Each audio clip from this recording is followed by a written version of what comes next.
My name's Ian, and I work on this project as a digital inclusion coordinator, which I'd be thankful if no one tried to turn into an acronym, because I would be breaking the housekeeping rules that we established at the start. It's a citywide movement, and it's basically trying to accelerate and maximise digital inclusion across the city. It's very much about the good rather than the tech, but it does involve both. It just it means all the kind of things that like Makeatopia. It means people have the skills to maybe engage with that and get more involved with it. I'm hopefully going to give you a very short whistle-stop tour of why digital inclusion is so big in Leeds at the minute, how we're doing it, and the progress that we're making in our quest to reduce digital and social exclusion in the city. And then hopefully pizza will be here. We'll see. So I'll give you a bit of context first. Leeds is part of this global network of smart cities. It looks at how you use data and digital to efficiently manage assets and resources. Due to central government's austerity project and the subsequent budget cuts, it's more difficult than ever before to deliver vital public services. Smart Leeds is kind of trying to look at how we deliver smartly and efficiently on those, and how we make Leeds the best place for everyone to work, live and visit. And often the solution that comes up is a digital one. So again, it's very similar. Smart Leeds would do an innovation lab and get something like that. They would have designers around, they would have programmers, and they would look at all this stuff. We have this thing in Leeds where we call it the inclusive growth strategy, and it means that as an economy grows, the skills and the well-being of communities of people who live there develop alongside it. And these solutions that we come up with are great, but the problem is it's not inclusive if not everyone can engage with it. There are tens of thousands of adults in Leeds who are either completely offline or they have very limited digital skills.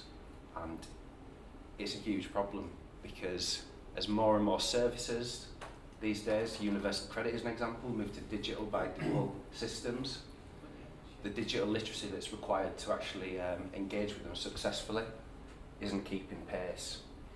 And the people who are digitally excluded are usually socially excluded as well. It goes hand in hand. They're the people who are often starting in a disadvantaged position or the marginalised, and the people who may be on, suffering from the effects of being on a low income, for instance. And the irony is these people, their lives would be made better by being online because they would be able to do things like save money, save time, be better informed, make better choices. And we know there's loads of benefits to it. I saw something today from the Digital Evolution conference that's been happening. It was just a tweet. Someone from Google had said 21% of Brits don't know how to perform an effective Google search. And then when you weigh that up with at the minute, so that's 1 in 5. 82% of all the jobs in this country require basic digital skills. There's a gap, and that's only going to get bigger. So while we're doing all this stuff to make Leeds a kind of happy, healthy, better off place, we need to make sure everyone's along for the ride. And if you are, for instance, looking to find work, you do need those basic digital skills. You probably need to apply online in most circumstances. And if you're out of work, you're often struggling for money. Being online last year saved the average household £744, and that's by maybe comparing prices online, shopping around, getting cheaper deals, making sure that you weren't paying too much for your energy. Again, being better informed. One really striking statistic is from last year, when the Good Things Foundation launched the Bridging the Digital Divide campaign, which called on the UK government to address these problems and provide digital access, digital skills training. And that is that providing everyone in the UK with digital skills they need by 2028 will lead to a benefit of £15 for every pound invested. So it's huge. And in Leeds, we've pledged our support to this. It fits into our vision of having a compassionate city with a strong economy, which is something, if you ever pick up anything from Leeds City Council, you will see all over it, every plan, every kind of vision for the future has that there. It links in with inclusive growth that I mentioned earlier. It links in with the Smart Cities programme, links in with their plan to be the best council and the best city in the UK. The way we're doing this though, perhaps when you compare it to other places in the UK who are trying to tackle this problem and trying to figure out an approach to it, it's different for a lot of ways in Leeds. One of which is that we've had huge investment into it, and it's not, the reason it's huge is it's come from different parts of the council, it's come from different funding streams outside the council, and it's trying to break down silos and work together in collaboration, which I'll be saying constantly throughout this presentation. It's all about collaboration to achieve shared outcomes of making sure that people have those skills and the access and that motivation to do it, to live happier, healthier, better off lives. We've got a full-time permanent team, of which I'm one of 5. Now stands that just does all this stuff on a full-time basis, working directly with organisations and individuals and really building from a grassroots level. Normally at other places we've been or who have come to us, it's one person who's been appointed for a couple of years to make an attempt to do something. This is much more sustainable in the long run. And another reason is, as I said in my introduction, libraries are leading this. Libraries, and it's not just in Leeds, I'm sure, all around the country have always done digital inclusion. Not to this extent, but they've always done that in the community. And as you can see from all this that happens, all for free, we basically have the infrastructure, we have this trusted reputation and the community links to lead and deliver all this stuff. We've been a part of all the discussions for the last 4 years since this was sort of realised, that we were needed around the table. But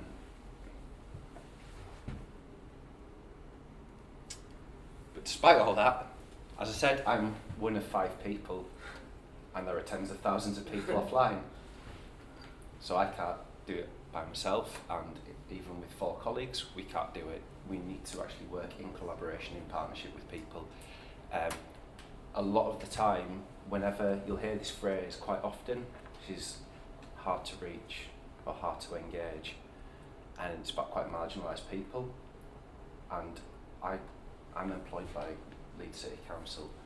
They're hard to reach for Leeds City Council, but they're not hard to reach maybe for someone at the bottom of their street who goes to a group at a community centre, etc. There's lots of groups that operate in the community and lots of organisations who can reach these people. And this isn't about the council kind of going, no, it's all up to the third sector then. We try and empower them. We offer them training, we offer them loans of equipment, we offer them chances to network, chances to get funding, as much as we can to make sure that they're able to help more people get online and do things online. There also, is worth pointing out, the experts. If someone's working in a local area, they're far more trusted than me going in there. There are certain parts of Leeds I don't know too well. And it's also the audiences that they have. We work with groups of people who teach English. I can't teach English, but I can lend them stuff to build that in. I can't, for instance, I can't teach someone who has who's on the autistic spectrum. I can't teach them perhaps anywhere near the same extent as someone who's really got knowledge and experience of working with people like that, they're much more able to embed this in their audience, with their sort of client group, if you like. So, these are the actual stats. When I said there was tens of thousands, I mean, this is a couple of years old, but 90,000 without those skills in Leeds. People not being able to do things like make a benefit claim online, where you can only do it online. And the barriers that come up time and time again when we talk to people about this and when we research it is that there's a lack of sustained access to it. If you're struggling financially, broadband's a luxury really for a lot of people. And if you are suffering from some kind of physical impairment which reduces your mobility, and you think, I can't afford broadband, but I've heard that I can go up the road and they've got free Wi-Fi in there now. If you can't get there, and you can't afford a taxi up there, you can't get the bus up there, you're kind of stuck.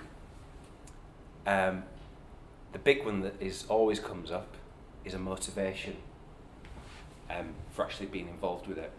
So there are lots of people you'll hear them say, and it's usually perhaps older relatives, not meaning to judge in any way, but it comes up a lot when I'm talking to older people in the community, is it's not for me, I've done alright without it so far. And I quite like speaking to people face to face, and you can still speak to people face to face, but if you, for instance, one day you can't get out of the house to go to a group that you go to, you've got the option to still speak to someone face to face using technology.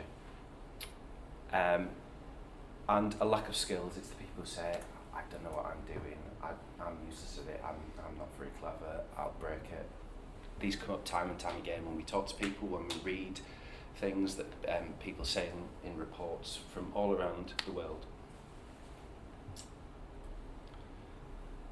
So, in terms of what we do to combat that first barrier of access, or lack of access, we operate the biggest tablet lending scheme in the country. We have 300 4G iPads, so obviously an internet connection isn't a problem if you don't have that. And they're all on a managed service to keep them secure, which we've sort of built with O2 and Asavi and a few other companies. And we use them to organisations for them to reach digitally excluded people, and they pilot ways of doing digital inclusion with them. We then, hopefully, it's not a case of just loaning it and then when they give them back and they can't do it anymore, we work with them to make that sustainable, whether that's through funding or looking at ways around doing things, or things we can make happen. And we try and connect buildings in the community where the people go, and it could really benefit from internet access. In terms of motivation, we go out training regularly, and we try and get staff who work at an organisation or people who are active in their community to understand why digital and being online is actually of benefit to people they work with, help sort of demystify aspects of it. We constantly say, you don't need to be overwhelmed by all this. It's all about what you need to get out of it, and that's a good place to start. If you want to build up things from there, that's great. But it's all about sort of how to have a positive conversation, and how to basically increase your confidence when you're dealing with people and trying to help them in that way, and how to troubleshoot if you come up against a problem, even if it's just like these 21% of Britons not being able to effectively search on Google. And we do a lot of things around building a movement for digital inclusion, increasing the visibility of it, bringing organisations together to learn from each other, maybe help each other out every so often. There's this thing called the Online Centres Network, It's a national network. They offer funding, they offer training, they offer marketing materials.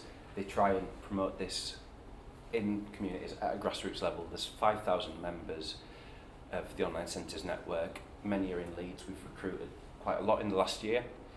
We try and get organisations together to basically learn things from each other. So we did something recently which was how to effectively deliver digital skills training to people who are studying ESOL, English for Speakers of Other Languages. We've done things with, if you're an organisation, how to promote what you do and attract more attention using really simple digital marketing tools. And we just try and simplify things for people and organisations. And it's been going now about, I want to say about 16 months. This is what we've managed so far. We've just gone around the city and tried to spread the word. We also, earlier this year, gave out £100,000 of business rates funding to small organisations who faced barriers to doing things online with their users. And it was, as long as they could evidence that it would be sustainable, they had a clear barrier and they knew what they needed to do through perhaps us, with our support, being part of the tablet lending scheme, or having some training, actually understanding it a bit better, able to find ways which they could spend money to get over that barrier. So yeah, that's kind of what we've been doing. Those are the numbers. I kind of just want to finish by telling you about a couple of examples. How many people here are from Leeds? A few of you? Okay. Have you heard of St George's Crypt? Yes. Right, okay. So they were one of the first organisations rather we worked with. And for those who don't know, they're a charity. They're about a 15-minute walk from here in the city centre. And they provide support to people who are homeless, newly rehoused, quite vulnerable. And digital was something they were quite interested in doing because it came up time and time again. Is they'd have to send people off to Citizens Advice, or they'd have to send people off to this office or that office to sort out a problem in their life. They had no means to offer that to them, so they borrowed some iPads from me, and they just embedded them throughout the organisation. They were able to teach people new skills who were going in there. They were able to get people to volunteer and then train them up to MVQ level in certain courses, such as like if they were working in the kitchen, or if they were doing something with the woodwork kind of group that they've got there, which is all about refurbishing furniture, and they used it for all that stuff. And again, just like getting people ready for the workforce again, helping people find accommodation, and dealing with problems that occur in quite chaotic lives, such as this one. It's just a direct quote that they gave us. So they've used it in quite a preventive sort of way. If John hadn't have sort of had this intervention, because he was sat there in the cafe, had been rehoused sometime earlier that year, if he hadn't have had that intervention and received that help there, if they'd have sent him off to Citizens Advice and he'd never made it for whatever reason, because he had quite a lot going on at that time, then his problems could have quite quickly escalated, and before he knew it, he could have been back at square one, in debt, risk of being evicted, the risk of being homeless, all the risks to his physical and mental health that entails. So again, it's about empowering these organisations to help people with digital, and where possible, this is obviously at some pretty much crisis point, start teaching them new skills. The last bit of that quote that I missed off was that he's since got more savvy with how to do things online, and he managed to book some, been about a year since this quote, but he's since managed to book some theatre tickets online apparently. Great. Another organisation I'll just tell you about before I end is we work a lot with older people, and there's one that I've been working with since the very start. They're based in Armley and Workley, and they help older people at risk of social isolation, activities, try and get them to live their best life. They've got a project that they had funded called Don't Call Me Old, and the idea was that over 50s who were socially isolated, maybe kind of getting towards the end of their working life, but they'd been made redundant, a lot of them, or they were struggling a bit. They kind of were able to take part in what we were doing. Their community engagement workers saw that being online would actually have quite a lot of benefits for their lives, and particularly in terms of reducing their social isolation. So they used it for things like reconnecting with family members. They used it for finding things to do in their local community. They used it in some cases for finding work. And this guy had been made redundant 2 years previous, and he borrowed an iPad from via them through us, and he had it for 2 months, and they put on some digital skills training there that a few people went to. I got Lloyds Bank in to do some stuff, and he started work again. And both of these organisations, Armley Helping Hands and St George's Crypt, it wasn't like then they gave us the tablets back and nothing ever happened again. They received funding and bought their own equipment. So now when you go to Armley Helping Hands, it's got a little IT suite there, so anyone can go in and start using that stuff. They're tablets that we lent them, get passed to someone else, and we sort of build up that momentum that way. Could we all give Ian a round of applause?